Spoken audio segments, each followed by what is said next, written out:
Are you ready? Ladies and gentlemen, boys and girls, children of all ages, Tool to Play presents Still Got Game with Derek D. Smooth Nolan and Joel Duda Rock Albert.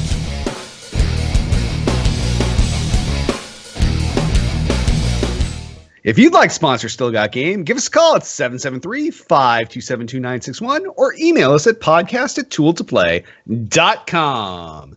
Hey now, welcome back, ladies and gentlemen, to Still Got Game, episode 369. Still Got Game's official podcast of tooltoplay.com. I am, as always, Derek D. Smooth Nolan. And I am Joel Duda Rock Albert. And joining us later in the after show will be super producer I6 Hitman. And we're back. We took a week off. We had some conflict issues with real jobs, but we are back here doing a show tonight, like we promised. We said we'd be best effort, and I feel like we're putting the good foot forward. Yeah, we're doing it. We definitely are. Real jobs, unfortunately, pay. This one does not, so the real job takes precedence over this one. Yes, we need real jobs to counter for the money we lose from doing this job. Like, this one is a money sink. The other one provides. Like, the dude abides, the other job provides. And we do our best, and we're back, and we're going to give you the best show possible, even though Tiff's not here tonight. She's off doing other stuff. So we're going to have a guys episode tonight. So prepare for some questionable humor and no checks and balances. There you go. All right. Well, let's start off with feedback from last week's show, which was really 2 weeks ago. Remember, if you want to leave us a voicemail, it will cut you off after a minute. T40 Deeker comments. Okay, I totally deserve the smack talking you all gave me last week. I am a total fucking dumbass. Is it bad that I don't remember this person? He's the guy that called us total fucking fanboys and said we didn't, like, why is the Xbox One X better? And then we were like, oh, by the way, here's the stats of it. Like, they're like literally the product sheets that you can just compare and be like, oh, it's totally better. And then we spent, I think, a good 10 minutes shitting on him, and at least he's owned it now at this point. I like this guy. Look, I don't like to admit any of my mistakes. In fact, I don't. I refuse to do so. So, good on him. If you own it as you're being a dumbass, then you're okay in my book. Agreed. You're on board now. Yeah. Welcome to the club. All right. Mere 1996 comments. You totally roasted the fucking fanboys guy. I was laughing so hard I cried. Savage. I wouldn't even say that we roasted him either. I would just say that we presented facts and data. That data turned out to be true. And therefore, he had egg on his face. It's a very normal thing on the show to be attacked for our fanboyism. Happens every single episode in some form. Oh, at least once. Even though I have declared a million times I would much rather play on PC than anything else. Apparently, I'm still an Xbox fanboy.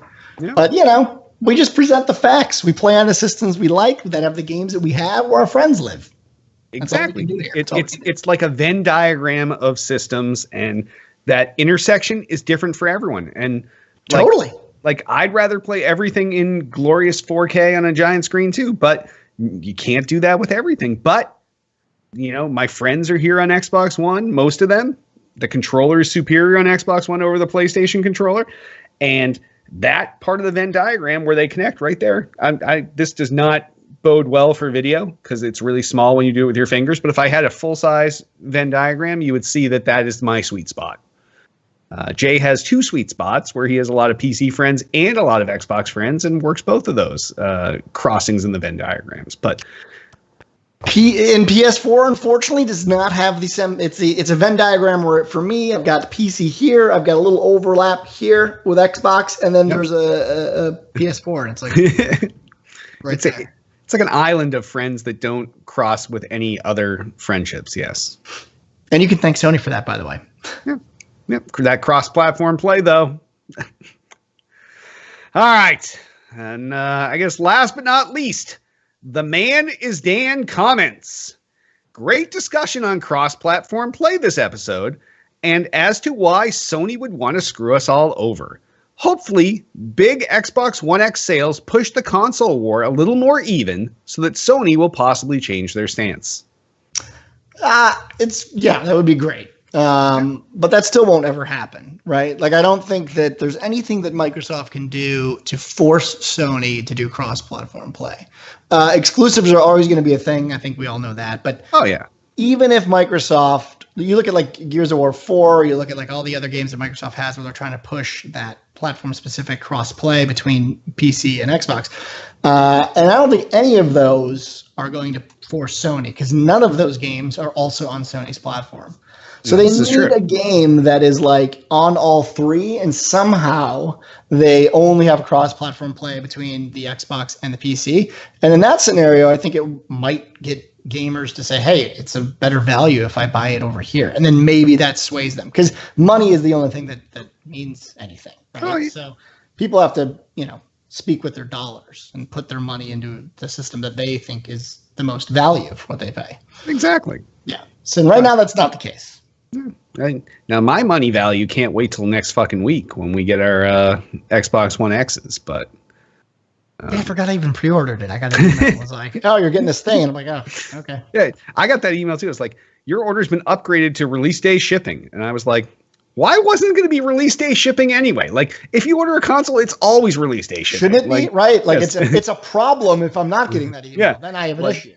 Yes, yeah. But I was like, oh yeah, like I haven't been counting down this day, Amazon. But thanks for telling me that it's coming. I was going to ask you, I actually went straight through the Microsoft store, and I'm kind of kicking myself that I didn't go through Amazon because it's so much easier. So you ended up going through Amazon. Huh? Yeah, Tiff and I both ordered ours from Amazon. We Smart did move. two separate. We always do two separate orders for these things just in case that they're ever like limit one per customer. So we're like, we both hopped on that. That as soon as it went live, we each ordered one, and they'll be here. I have mine shipped to my office. She has hers shipped to my office because that's no signatures. You don't have to worry about missing it or not showing up. And someone's there to sign for it. And then I get them both there and bring them home and we're good to go. Nice. Yeah, I'm a little like about direct from Microsoft. I actually think like it's probably safer to go through Amazon. I know Microsoft's going to fuck up my order. The good news is I don't care because I don't even know why I bought it. I'm just going to have it. But if I did care, I think I'd be a little bit more nervous. Yeah, I see what you mean. Like, that's the irony of what you're saying is like, in theory, ordering it from the people that make it should be the safest thing. Right. But Amazon, we're to the point with Amazon now where they are so dependable with everything that you're just like, why would I order it from the people that make it when those people can give it to Amazon and they'll make sure it gets to me? And that's a legit argument. Absolutely. Like in my mind, there's a distribution center just right under my apartment that I don't even know about. And there's just going to be a guy from Amazon that just brings it up. Like it's down there now. It's been down there for months. And he just lifts it up and like knocks on my window and he's like, you're good to go. So I don't know. We'll see. I'll let you know. When is it even released? Is it like the 5th? The 7th? Oh, the 7th. Okay. Yep. All right. Well, I'll let you know. We'll see. Awesome. I'm looking forward to it. All right. Well, if any of you have awesome feedback like T40 Deeker, Mirror 1996, or The Man is Dan, give us a call, 773-527-2961, or email us at podcast@tooltoplay.com. And actually, before we move on, Mirror 1996, just quick question if you can drop into our comments. Were you actually born in 1996? Because that would be really good for our demographic if that's the case. So just give us shout outs and let us know. Or maybe you're just a big 1996 fan, but who isn't? Yeah. Because that would make Mir 21, which is like legit sweet spot audience. Are you saying that would make him a mere 21? Oh, you went there. I did. That was pro. It was really it's a terrible joke. Professional broadcasting 101 right there, ladies and gentlemen. All right, and on that, why don't we hop on over into what we're playing? Joel Dudar Rock Albert, what have you been playing this week? Tiny bit of Mario Odyssey, and I mean tiny. 10 minutes. A little bit of Destiny on the PC because it came out, and apparently I pre-ordered it months ago, didn't even know, so I decided to try it out. And then, of course, PUBG. Oh, and a little Fortnite mixed in just to see how they compared. Now, you're playing Fortnite on PC or on Xbox? PC only. Yeah. All right. Fair enough. It's garbage. It's garbage. I'm not going to continue to play it. All right. Yeah. Fair enough. enough. What about you? What are you doing? Doing my weekly Destiny 2 stuff and all three of my boys. I do all my weekly powerful gears. Just say I did. We do the raid. Just say we did. So sad. I know. It's. I mean, let's just to stop you. Are you bored out of your mind with this game already? I now have it boiled down to well, this week I was on 2 nights because I helped someone else with some stuff, but I can get it down to 1 night a week, which frees me up to play Cuphead, where I want to just kill myself all night. I love that you're getting rid of this frustrating no content Destiny 2, and then you're going into fucking to 45-second levels. Yeah, like I just bang my head in the same 45-second level for 2 hours, and then I'm like, oh. Living the gamer's dream. Having an aneurysm at your desk at 2 a.m. sounds great.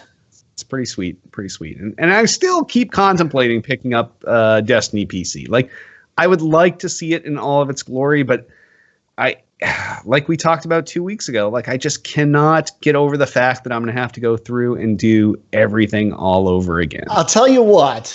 So I think it took me 4 hours with no boosts or anything to level all the way up. It was actually even faster on PC because turns out that when you have 144 FPS and insane accuracy, you blow through shit so fast. The game is so undertuned for PC in terms of level of difficulty. Well, especially where PC doesn't have the recoil turned on. No, there's no anything. There's no bloom.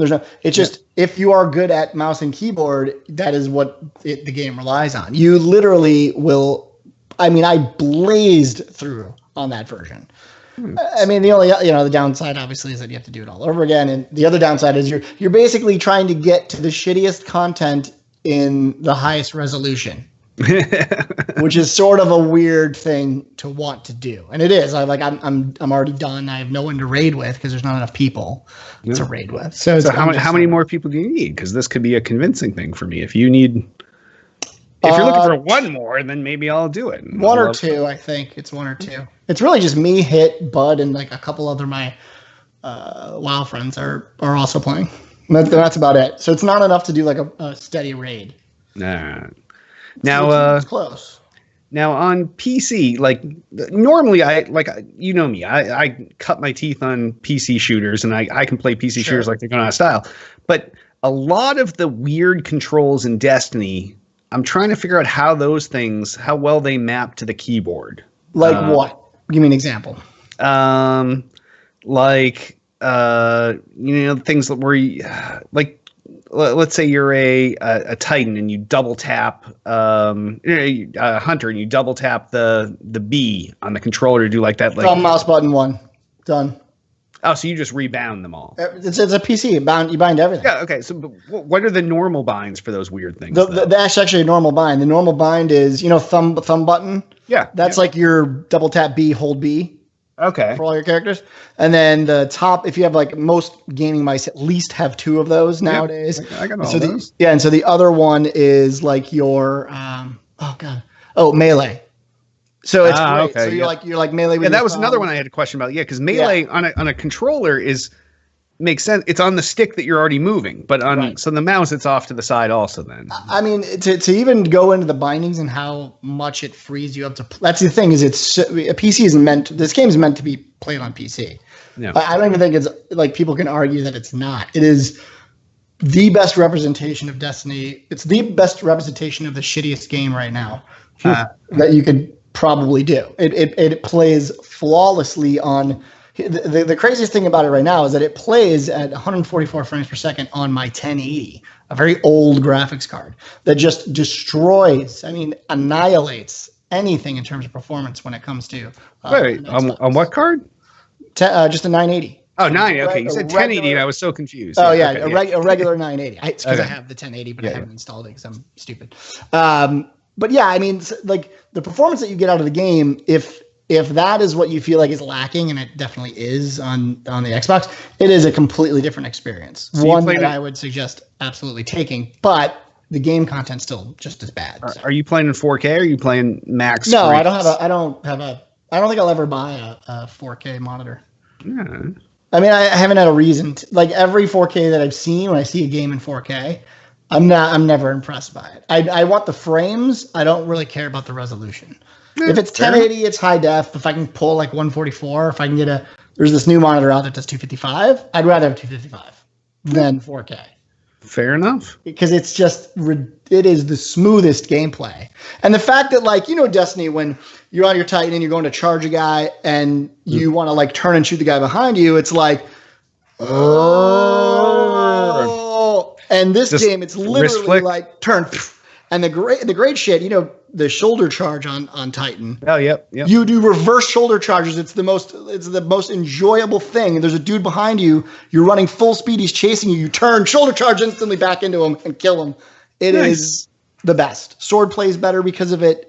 Pistol plays better because of it. Because again, you don't have to. There's no slow motion. Everything is turn fire. So see, now you got me questioning this again. This may be on my purchase list. I mean, I'm not the guy to ask because I say PC is better for everything.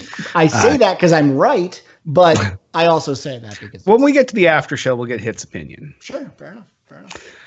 All right. Well, on that, we'll move on over to the new release. The only new release out this week is a multi-platform release, and it's Call of Duty World War II. And this is out for the Xbox One, the PS4, and the PC. This is Sledgehammer Games' latest entry in Activision's popular Call of Duty series. It's the 14th game in the series. Well, there was a couple little sub-games, but the 14th main game in the series. And the first set in World War II since 2008's World at War. So we took a nice 9-year break from World War II, and now we're back.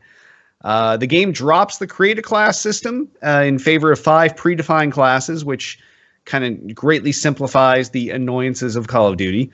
Also gone is the infinite sprint mechanic, so it's no longer click to sprint. It's now replaced with either a slide, so like you're running in and shit's going bad, you can slide forward, or you can do this hit the deck mechanic, which is you kind of drop onto your belly and take some pop shots there undercover.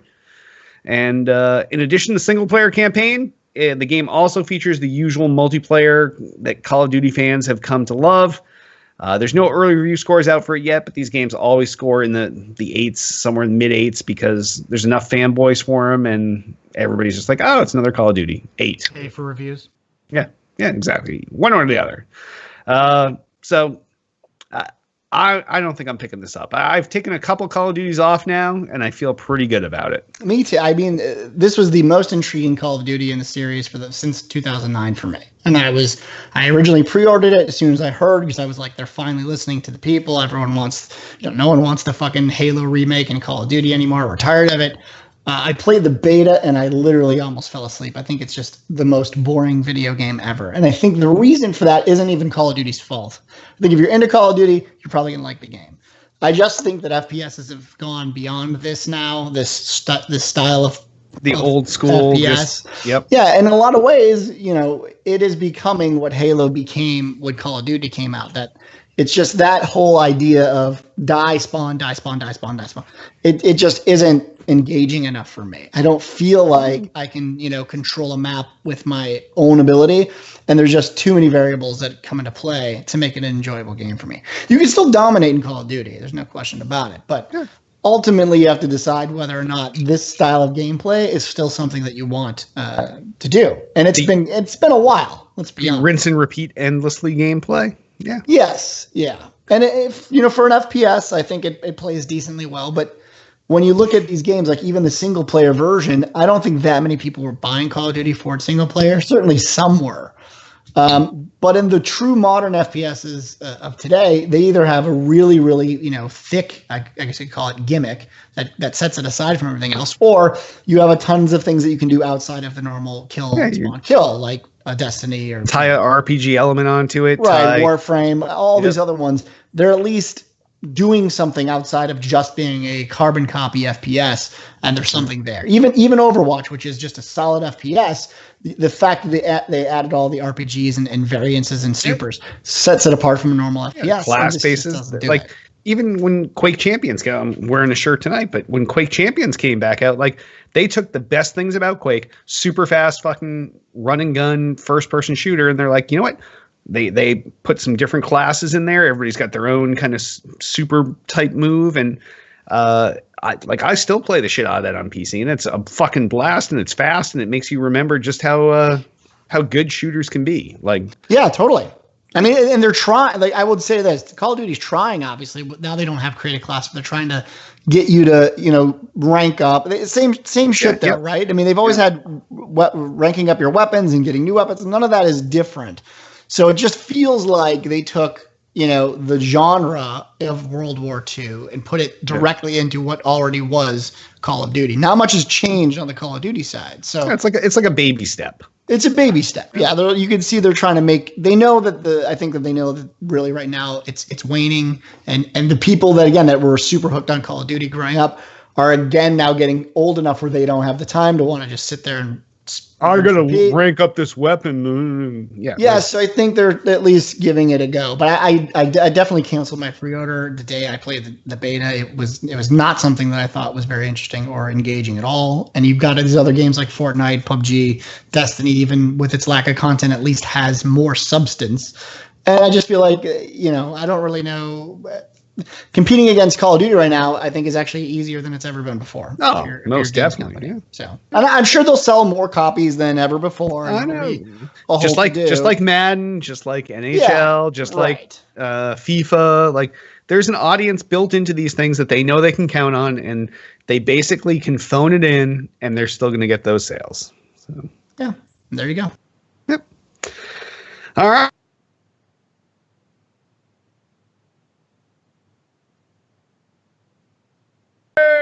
Microsoft's killing off the Kinect, finally. I don't know why. I can tell you why. Microsoft has been quietly winding down the Kinect support for years now, but it looks like the device is finally being laid to rest.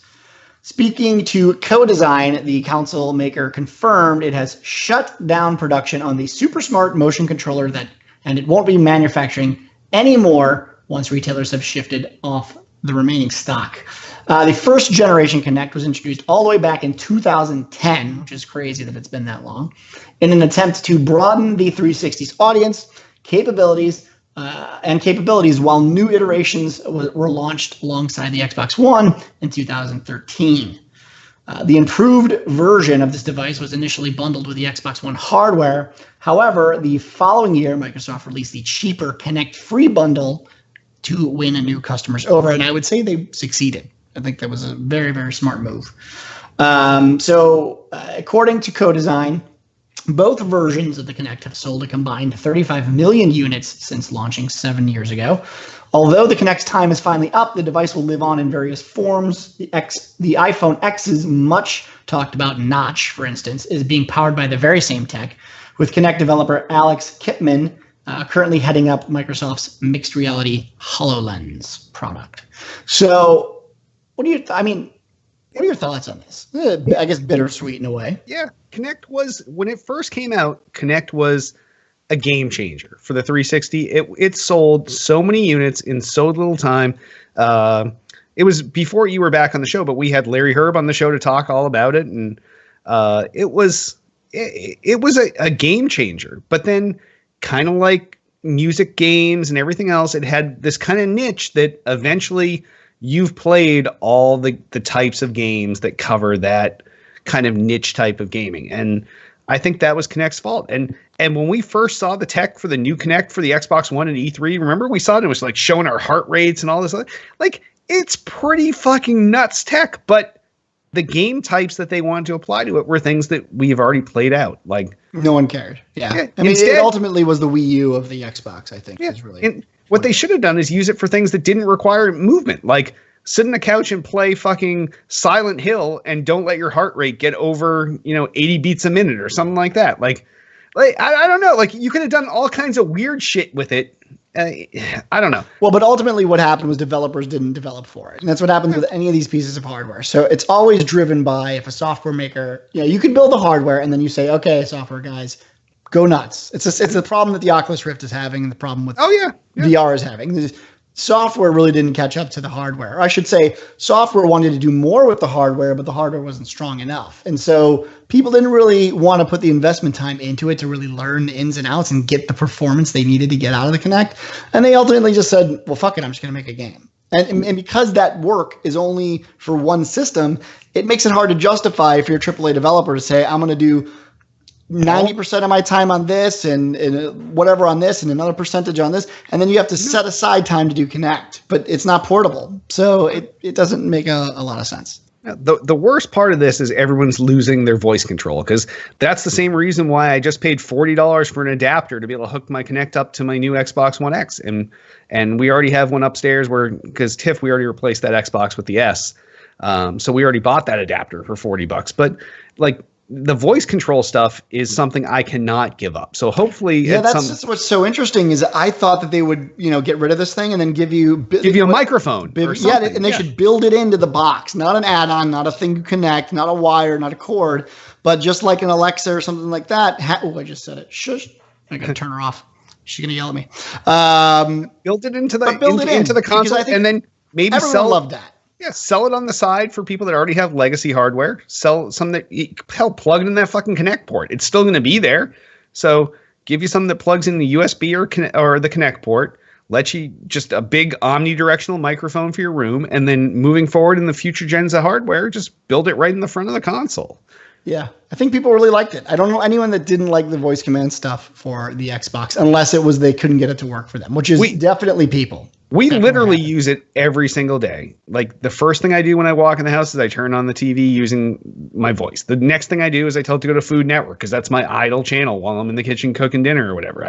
That's my blah, blah, blah. So, the phone call comes in, I mute it with my voice. I do everything with my voice. I tell it to tune different channels. Like, it's like, I've just become so accustomed to it at this point that I don't know if I could go without it, But it's life in gaming, and it's life in the gaming culture, I think, is what ultimately killed it, because it really wasn't for games. It was great tech for a home entertainment system, but ultimately I don't think it needed the camera. I think the voice thing was the best. And we've kind of seen now with Alexa and with Siri and all these other things, that's really more where it's going. The camera thing is yet to really come into play.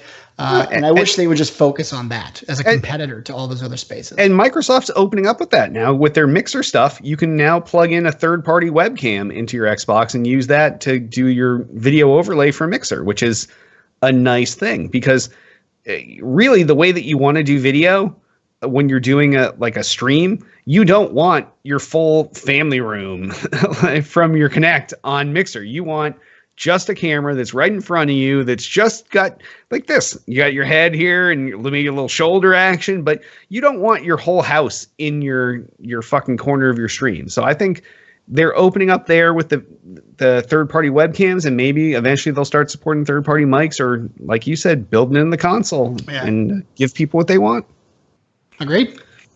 All right, next story. The Switch, this is a surprise to no one, by the way. The Switch will outsell the Wii U in just 1 year. Ooh, shocker.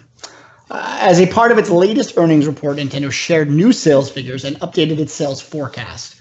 If all goes as Nintendo expects, the Switch will have sold more during the current fiscal year than Wii U sold total since its launch in 2012. Nintendo announced today through the end of September, it has sold 7.63 million Switch units worldwide. Back in July, Nintendo said it had expected to sell a total of 10 million during the current fiscal year, which runs from April 1st, 2017 through March 31st, 2018. As a part of its earnings report, Nintendo has updated its projections, saying it now expects to sell 14 million Switches during this fiscal year, not counting those that were sold back in March during the previous year. The Wii U, on the other hand, sold 13.56 million units since its release in November of 2012. If Nintendo Switch sales projection prove to be accurate, that means the system will have outsold 5 years of the Wii U in just one single year. While not especially a high bar, the Wii U was for sales figures compared with prior Nintendo platforms, it is still striking to actually see it happen, which I'd agree. During its launch month, the Switch sold 2.74 million units worldwide. If it does indeed sell 14 million units by the end of March, that will bring its total sales to 16.74 million at that point. That brings it close to the lifetime sales of the GameCube, which actually did not sell that well, but still far behind that of the ultra-successful Wii, which, if you can believe this, 101.63 million in sales. That's bananas. From July through September, Switch sold 1.97 million units, while the 3DS sold 950,000. Supply issues do remain a major impact, which is insane nowadays for the Switch, although Nintendo has reportedly increased the Switch production as a head as they head into the holiday season. So what do you think? Well, first off, like, I know that the GameCube was not super popular among everyone, but I fucking loved the GameCube. I had 2 of them. Yeah, and I know people that had 4 Wavebirds and they had everything else. Like it was like in GoldenEye alone, it was worth the cost of admission for GoldenEye, sitting with 3 buddies on the couch all playing GoldenEye. Even though you could see where everybody else was in GoldenEye, you could screen look, you could whatever. It didn't matter. It was a great console, and to think that only sold 21.74 million and we're already at 16.74 is insane. I didn't know the GameCube was a failure until I was older. It was one of those things where all my friends had one. No one I knew that played video games didn't have one. And then I come to find out it was really a commercial failure in the eyes of what all the other systems sold. I think that's insane. Yeah, I had no idea either until we started doing this gaming stuff. Like literally, I was in a vacuum where everybody had GoldenEye, everybody had a GameCube. You could go to anybody's house and be like, "Oh, we're playing GoldenEye tonight. Hey, your house this time? Cool, yeah, whatever." Like it just wasn't a thing. But I also don't think that this is a huge surprise because the Wii U was such a rampant piece of shit. It was released under-featured in between console generations with features that were not even as powerful as the ones that it was trying to beat out from the previous half generation, I guess you would say. Yeah. But at the same time, though, you could say the same thing about the Switch. The Switch came out and it's underpowered. It's at the wrong time. But I think what's working well in Nintendo's favor with the Switch is that their handhelds haven't really updated in 9 years. You change the size of the screens, you change whether one's 3D or not, but they basically had the same handheld for 9 years. So if you're looking for something handheld that's not a PS like play PSP or PSX or whatever, like these things are I don't know. They hit a niche market. They're definitely never going to do Wii numbers because Wii sold to grandmas. Right. It sold to nursing homes. It sold to everyone rehab from ages 5 to 105. It's impossible to hit that wide of a market anymore. That was a once in a lifetime thing where motion control. Holy shit! I'm moving my hand and my bowling ball is moving. It's amazing. Like you can only be P.T. Barnum once and convince people of that stuff. So I don't know. It's impressive to say the least. It's great news, and it's great news for the people like Hit and I who own a Switch because it's always about the longevity of the platform and if they're going to build games for it. And I will say this, there's not a lot of games for the Switch, but all of them are very good. The majority of them, the big titles, all of the big titles that they put out have been good. They've been worth the money. And that's not as easy to say on AAA titles for other systems where you still spend the $60 and you feel like you've been cheated out of your money. I have yet to buy a game that I play regularly on the Switch where I felt like I was cheated out of my money. It's usually that there's too much content on the game and I don't have time to actually complete it. So from that perspective and the fact that it is cheaper than some of the systems out there, certainly anything that's in the 4K market now, and you can take it anywhere you want, it really makes it. It really does not compete with the Xbox or PlayStation. No. They're really great at carving out a space where they don't feel the need to have to worry about graphics and all these AAA titles. They can sell to a consumer that is looking for something just a little bit different than the normal Xbox and PS4. So I think they're doing a great job, and I love everything about the Switch so far. I have no complaints. Imagine how much better they would be doing if they just actually had units to sell. Like that's it's just. We have this Nintendo does this over and over. Like everybody wanted the NES Classic and they under-delivered. Then people wanted the SNES Classic. They under-delivered. All you have to do is make enough of these things and you print money. Like people want to go out and buy a Switch and they can't. And the holiday season's coming up. So they say that they're going to ramp up production, but I certainly hope they do because when it comes around to console season, during the holidays here, if people aren't going 4K, the non-4K real consoles are really fucking cheap. There's rumors right now of $150. Yeah. So it's going to be a no-brainer to buy an Xbox One, that's for sure. And I'm assuming a PS4 as well. I mean, there's really no reason not to because the price point's going to get so low. I mean, To get involved with a huge library of games is going to cost you less than some controllers cost. Oh, exactly. Yeah. You know what I mean? It's like it becomes a no-brainer. I mean, the one thing it has going into this holiday season is that Odyssey just came out. And Odyssey is something that will move the system. It is literally what everyone's been waiting for. And so if you're super into Mario, or even if you're a dad who wants to get their kids into Mario, and you're still into Mario, it's like a no-brainer purchase, but you got to be able to actually purchase it. That's the problem. That's the key. So I don't know. We'll see. No matter how good your thing is, if you don't have enough to sell, then it doesn't fucking matter. Yeah. And I can't believe it's artificial demand only because they're hurting their own numbers.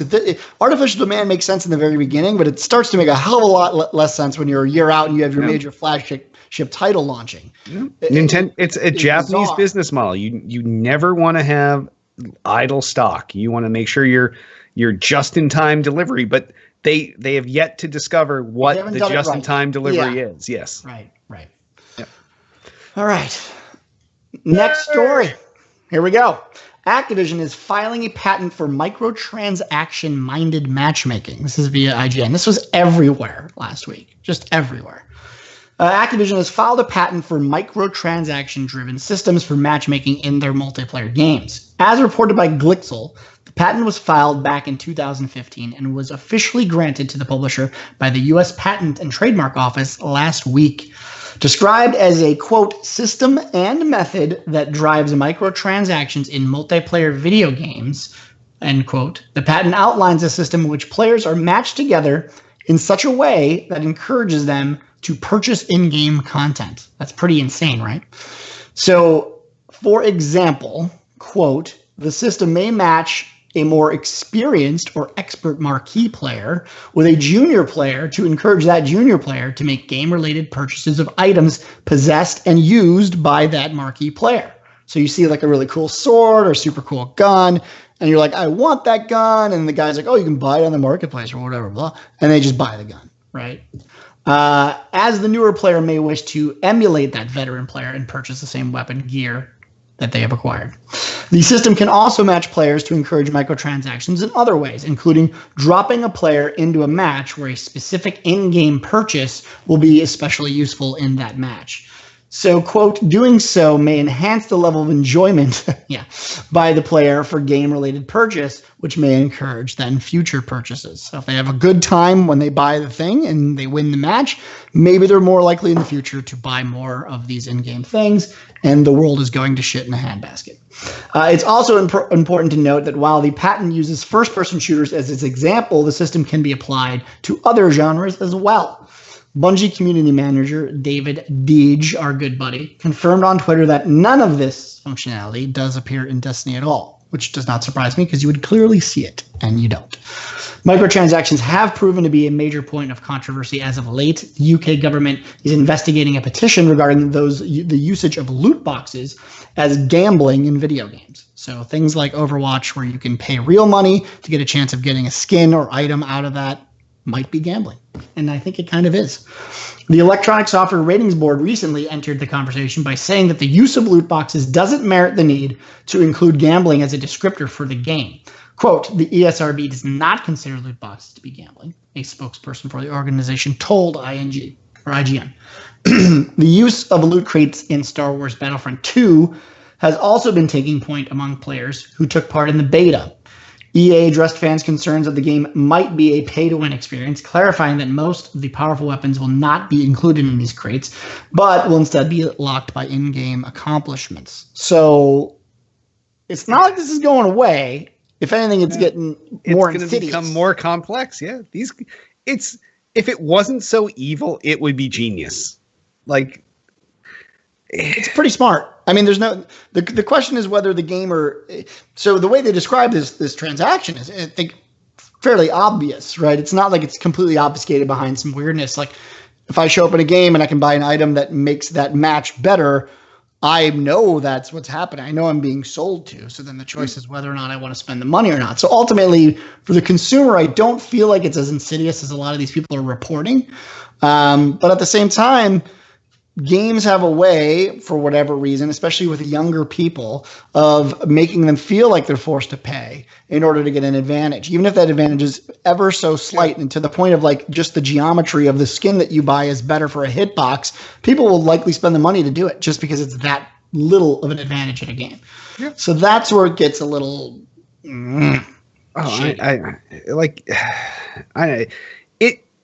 I can't see myself being fooled by this, but I can totally see how kids would be. Like as it was this weekend, the boys wanted to pick up. They both been playing Fortnite Battle Royale for free, and they wanted to pick up the legit Fortnite to play the other stuff. So I went in there and I added my fucking PayPal account to their Xbox account so I could buy it, and then I removed my account after. But when I was in there, I looked at their purchase history, and one of them. Now, granted, they get Xbox Live points and stuff for Christmas and birthdays and everything else. We don't care how they spend it. It's how it is. $45 on Overwatch loot boxes. Like, that is... That's crazy. It seems ludicrous, right? That's crazy. That's one kid, $45 in Overwatch loot boxes. And that's not even a game-changing thing. There's no advantage. Zero advantage to that or whatever. So imagine if someone now is offering these kids an actual advantage, because that's the market you're playing to, are kids that have, Xbox Live bucks, X-bucks sitting in their account. They can spend on what they want. And all of a sudden you're just like, oh, you like D Smooth's weapon? Click A to buy it. And you're like, oh, I'm in. Ah. But yeah, I don't know. It just seems like they're preying on the weak. But yeah, and the thing is, gamers are so. I mean, say whatever you want about stupid gamers, and there's plenty of them out there. But I think the news of these things is such a fucking wildfire whenever you hear about it that they rarely make it into games or are accepted by any gamers in the first place. So if this thing starts to show up in Anthem, let's say, or somewhere else. Although Anthem, I suppose, is EA, so it wouldn't show up there. But you're saying EA's above this? No, yeah, I know, right? Now they're just mad they didn't get the patent at all. Is all they're coming up with another thing to do. License the patent to be able to fuck people. Right, yeah. Right. But I mean, like, if you start seeing, I just don't think gamers are going to allow it to happen in terms of like, without at least a big shitstorm of public press. And you saw it already in Battlefield. It got to the point where a lot of those weapons you could only get in crates, even though this sort of states that that's not true. In a lot of cases, it is true, and people lost their shit, and people don't want that. Right. So I don't know. You shouldn't have to pay to win in any game. You should be able to pay for certain things. You should be able to pay to make your life easier, but it definitely shouldn't be pay to win. Like if there's something you got to grind for and you can pay for it instead, that's one thing. But if you literally can buy the best weapons in the game, not so much. Sell horse armor all you want, but do not sell the winning weapons. Yeah. And I always think that the best weapon, the best item should always be in-game only and not be able to be purchased. There's a fine line between how much work you're willing to put in and being able to skip that line and pay for it. And some of those things I feel like you need to put in the work because that's part of playing video games. So, yeah. I guess we'll see, though. We shall see. What do you think about this story? Jay, this story has me saying, what the fuck? And on that, why don't we hop over to the mailbag and voicemails, a.k.a. Altius's Corner. Altius asks, with EA's shutdown of Visceral, what are your thoughts on the future of single-player, story-driven games? So I still think they're closing Visceral. I don't think has anything to do with single-player, story-driven games. Zelda sold extremely well for a reason. I think Horizon did very well. I don't think that's Witcher did probably the most phenomenal selling RPG of the last 10 years. I think easy.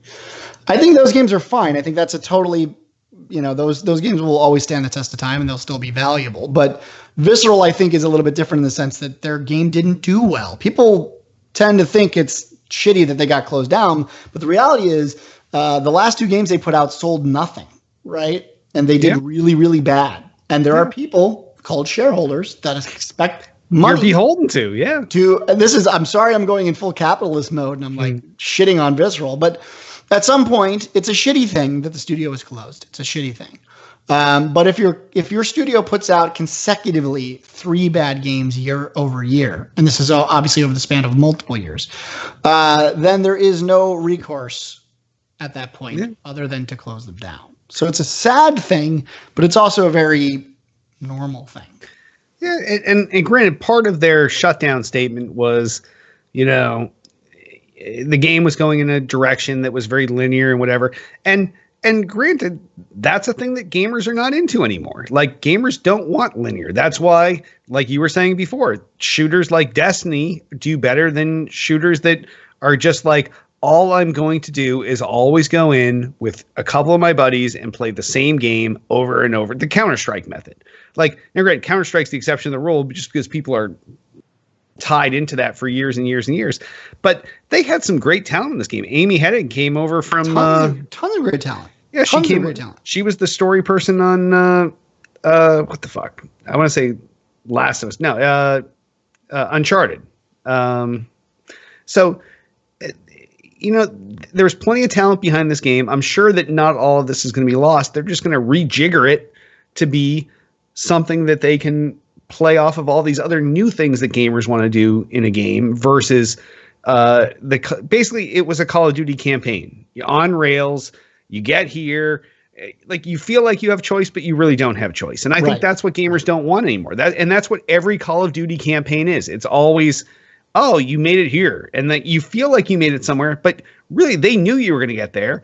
And now that's your blockade point where you have to kill, X number of guys before all of a sudden you can move up to the next cover point and move from there. And it gives you the illusion of choice, but you really don't have choice. It is an on-rail shooter. And you can, like I was saying before, you can do single-player games without having to be on rails. Witcher is a great single-player game that tells a story where you do have choice, or at least side choices. They may not impact the full narrative, or they may in small ways, but that illusion is at least a little bit more solid than what Derek's speaking to, right? Where it's just, you're right, Call of Duty is literally an on-rails deal. There is no other place to go. There might be a couple really small things that happen in there, but for the most part, you're on a train, you're going one way. Yep. But that, in terms of the single-player genre, I think we've actually seen a resurgence of the single-player genre bigger than we have in the last 5-10 years. We've seen sales of single-player games reach really, really high numbers because the storytelling got better, because the graphics got better, and because the choice got better. Look at fucking Last of Us. Last of Us is like the ultimate single-player game. People have called it the best game of PlayStation 3. And a lot of people didn't even because it came out just at the end of the generation. People didn't have it, and they were like, "Fuck it, we're putting this out on the PS4." And it sold gangbusters on the PS4. So if you can do a quality single player story driven game that is not on rails and that the player has choice, people are going to buy it. Like, you just have to do it right. That's the trick. You can't. You just can't phone it in anymore. And unfortunately for Visceral, they had a great IP. They did really well with it in the beginning, but people didn't care about the IP anymore. And that happens all the time. And it's your job then to innovate and say, I don't want to do another, Dead Space, or I don't want to do another whatever, and move on from that. And unfortunately, they had 2 lemons, and that's it. The market spoke. They didn't want it anymore. Close the doors. Too bad, so sad. That is the most brutal I've been for these poor people that lost all their jobs. But seriously, though, that's what happens. That's what happens. If the game doesn't succeed, studio closes. And granted, EA has done more than most studios would do in trying to move these people around within the other studios they have. And from what I've heard from friends that worked at Visceral, they've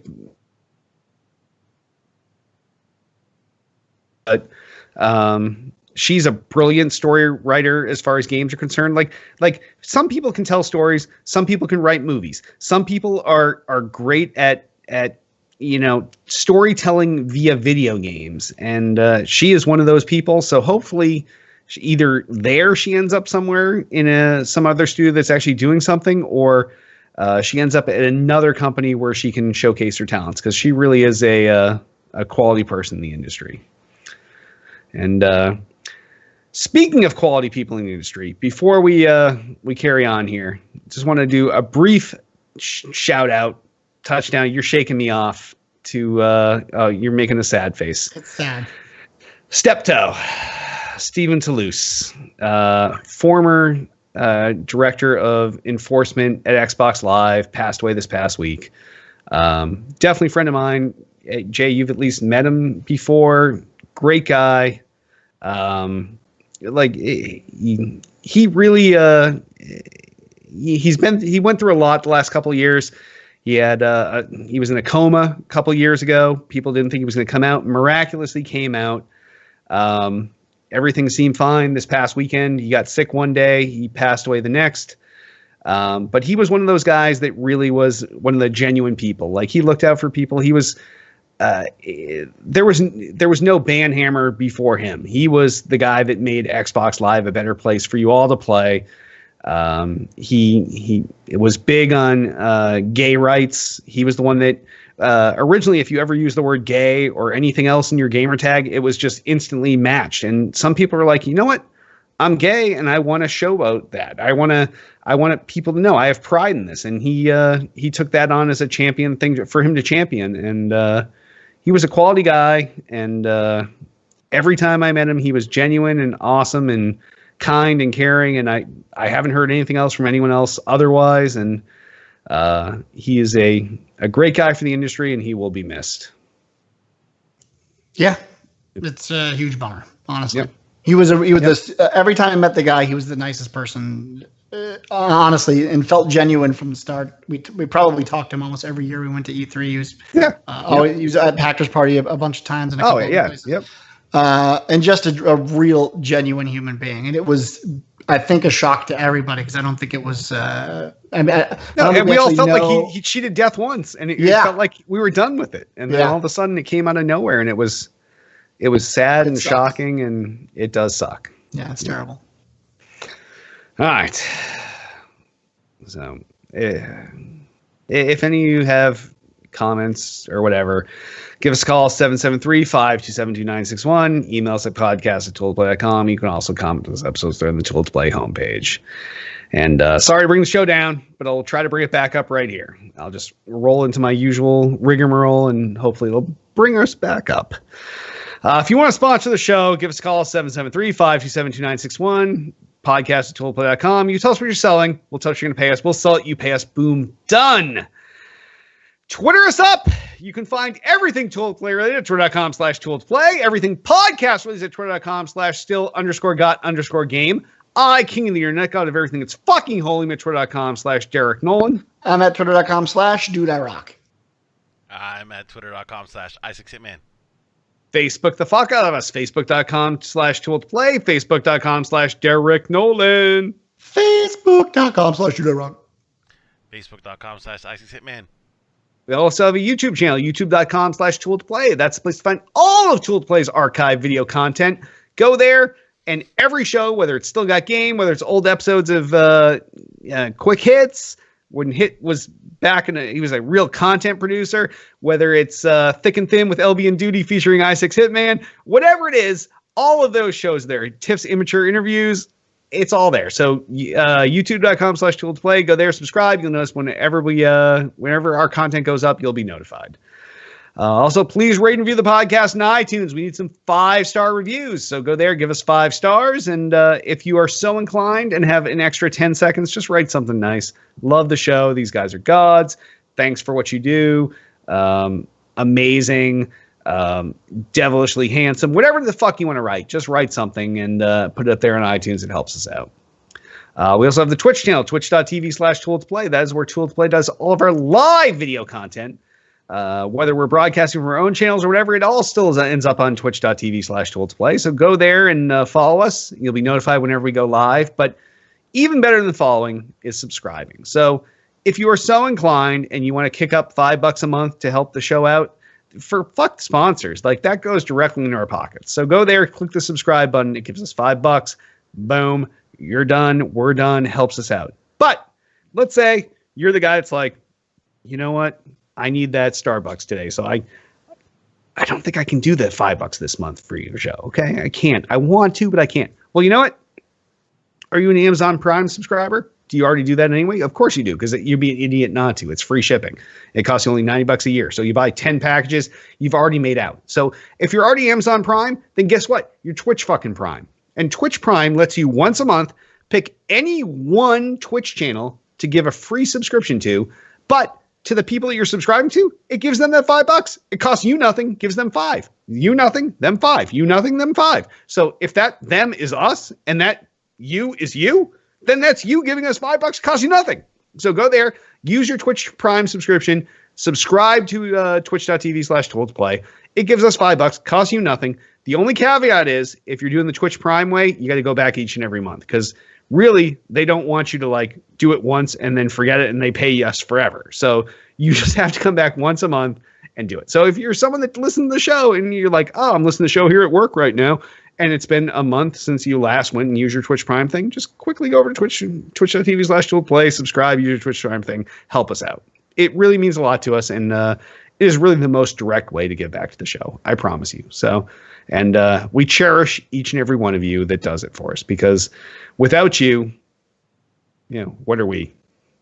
We're just guys talking into empty air without an audience. So thanks for what you do, and please twitch.tv/toldplay, subscribe. And before we wrap up, I remind you all, you can join us each and every Monday night, 8 p.m. Eastern, 5 p.m. Pacific, twitch.tv/toldplay. And on that, why don't we wrap this tiffless episode up? I am Derek D. Smooth Nolan. I am Joel Duda-Rock Albert. I am Roger Hitman Rogan. Testosterone!